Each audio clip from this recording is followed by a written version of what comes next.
Remue ménage. Remue ménage.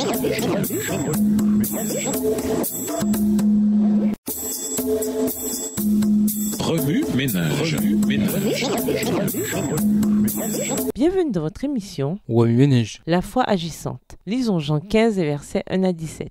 Jean 15 et versets 1 à 17. Je suis le vrai cep, et mon père est le vigneron. Tout sarment qui est en moi et qui ne porte pas de fruits, il le retranche. Et tout sarment qui porte du fruit, il émonde, afin qu'il porte encore plus de fruits. Déjà vous êtes purs à cause de la parole que je vous ai annoncée. Demeurez en moi et je demeurerai en vous. Comme le sarment ne peut de lui-même porter du fruit s'il ne demeure attaché au cep. Ainsi vous ne le pouvez non plus si vous ne demeurez en moi. Je suis le cep, vous êtes les sarments. Celui qui demeure en moi et en qui je demeure porte beaucoup de fruits, car sans moi vous ne pouvez rien faire. Verset 6. Si quelqu'un ne demeure pas en moi, il est jeté dehors comme le sarment, et il sèche. Puis on ramasse les sarments, on les jette au feu et ils brûlent. Si vous demeurez en moi et que mes paroles demeurent en vous, demandez ce que vous voudrez, cela vous sera accordé. Si vous portez beaucoup de fruits, c'est ainsi que mon Père sera glorifié et que vous serez mes disciples. Comme le Père m'a aimé, je vous ai aussi aimé. Demeurez dans mon amour. Si vous gardez mes commandements, vous demeurerez dans mon amour, de même que j'ai gardé les commandements de mon Père et que je demeure dans son amour. Verset 11. Je vous ai dit ces choses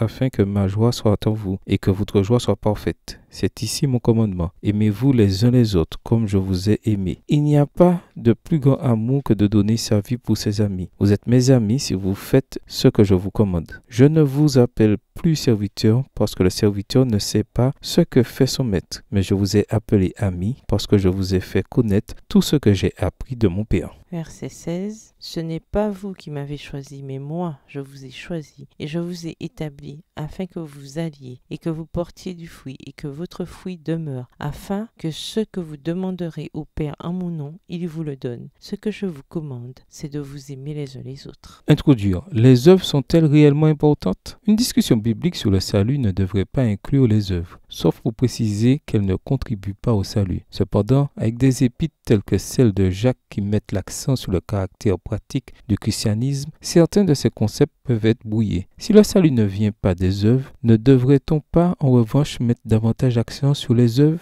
Qu'est-il arrivé au fait de vivre pour Dieu? Au risque de trop nous répéter, disons qu'un concept doit rester clair comme de l'eau de roche. Car c'est par la grâce de Dieu que vous avez été sauvés au moyen de la foi. Ce salut ne vient pas de vous, il est un don de Dieu. Il n'est pas le résultat de vos efforts et ainsi personne ne peut se vanter, sachant que ce n'est pas par les œuvres de la loi que l'homme est justifié, mais par la parole en Jésus-Christ. Nous aussi, nous avons cru en Jésus-Christ, afin d'être justifiés par la foi en Christ et non par les œuvres de la loi, parce que nulle chair ne sera justifiée par les œuvres de la loi. Et je considère même toute chose comme une perte en comparaison de ce bien suprême, connaître Jésus-Christ mon Seigneur, afin de gagner le Christ et d'être parfaitement uni à lui. Je n'ai plus la prétention d'être juste grâce à ma pratique de la loi. C'est par la foi au Christ que je le suis, grâce à cette possibilité d'être juste créé par Dieu et qu'il accorde en réponse à la foi. Éphésiens 2, les versets 8 et 9, Galates 2, le verset 16, Philippiens 3, les versets 8 et 9.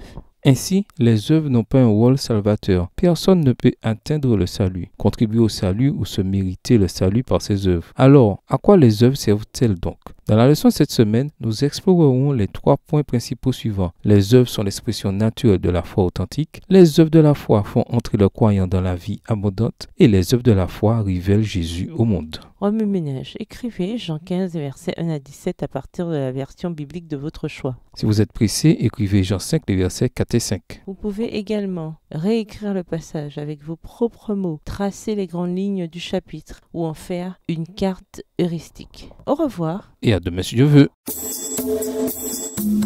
Remue ménage.